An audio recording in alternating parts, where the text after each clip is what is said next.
Olha, hoje a gente vai mergulhar de cabeça num assunto que mexe com o dia a dia de todo mundo. As regras, muitas vezes confusas, do nosso mundo digital. Pode parecer contraditório, né? Mas essa pergunta aí, ela foi o estopim de uma verdadeira revolução na maneira como a gente encara a propriedade e a criatividade na internet. E para começar, vamos falar de uma tensão que com certeza todo mundo já sentiu na pele. Na internet, compartilhar é a coisa mais fácil do mundo. Só que as regras para isso, essas parecem ter parado no tempo. Super rígidas, super ultrapassadas. E esse atrito todo não é só uma questão de tecnologia, sabe? No fundo, o que a gente tem aqui é um baita choque entre dois jeitos completamente diferentes de enxergar as coisas, ou melhor, os bens. Então, para a gente conseguir entender esse debate de verdade, a gente precisa dar um passo atrás e olhar para a diferença fundamental entre o mundo físico e o mundo digital. E é aqui que o conflito fica claro. Pensa só, no mundo físico, das coisas que a gente pode pegar, tudo é limitado, é escasso. Um livro, por exemplo, só uma pessoa pode ler por vez. Agora, no mundo digital, a lógica é a da abundância. Uma música, uma ideia, pode ser copiada infinitamente sem se desgastar. O que o modelo econômico tradicional fez? Tentou criar uma escassez artificial. Tentou pegar esses bens digitais, que são abundantes por natureza, como um software ou uma música, e colocar uma cerca em volta para poder vender. E claro, essa tentativa de forçar a escassez num mundo de abundância, bem, isso gera uma rebelião. E quem começou tudo isso foram os desenvolvedores de software. E essa rebelião nos joga lá para trás, para os primeiros dias da computação. Foi lá que uma verdadeira batalha filosófica sobre o que significava um código de computador começou a pegar fogo. Olha só que virada! Nos anos 70, o código era compartilhado abertamente, quase como uma receita de bolo. Mas aí, chegaram os anos 80 e tudo mudou. O código virou propriedade, fechado a 7 chaves. Essa mudança brusca da colaboração para o controle total foi o que gerou, como resposta, um contramovimento poderosíssimo.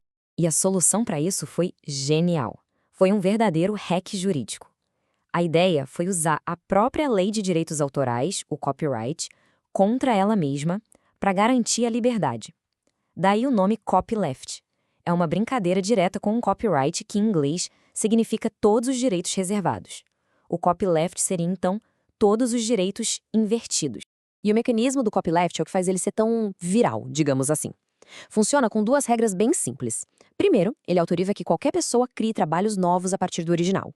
E segundo, e aqui está o pulo do gato, ele exige que esses trabalhos novos usem a mesma licença livre. Ou seja, a liberdade tem que ser passada para frente. Ela se espalha com cada nova versão. Tudo isso se baseia em 4 liberdades que são a espinha dorsal do movimento do software livre. Defendidas por um cara chamado Richard Stallman, são elas: a liberdade de rodar o programa para o que quiser, a liberdade de estudar como ele funciona, a liberdade de distribuir cópias e, por fim, a liberdade de melhorar o programa e compartilhar essas melhorias. Essa ideia foi tão forte que virou um movimento global, e era óbvio que ela não ia ficar restrita só ao mundo do software. E foi exatamente essa filosofia do software livre que acabou inspirando um sistema bem mais flexível, pensado não só para programadores, mas para todo tipo de criador. Artistas, escritores, músicos, professores, todo mundo. A palavra-chave aqui é escolha.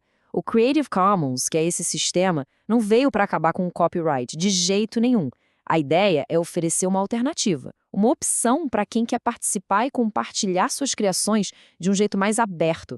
Pensa nisso como um menu de permissões super simples, tipo à la carte. O criador pode escolher exatamente o que as outras pessoas podem ou não podem fazer com a sua obra.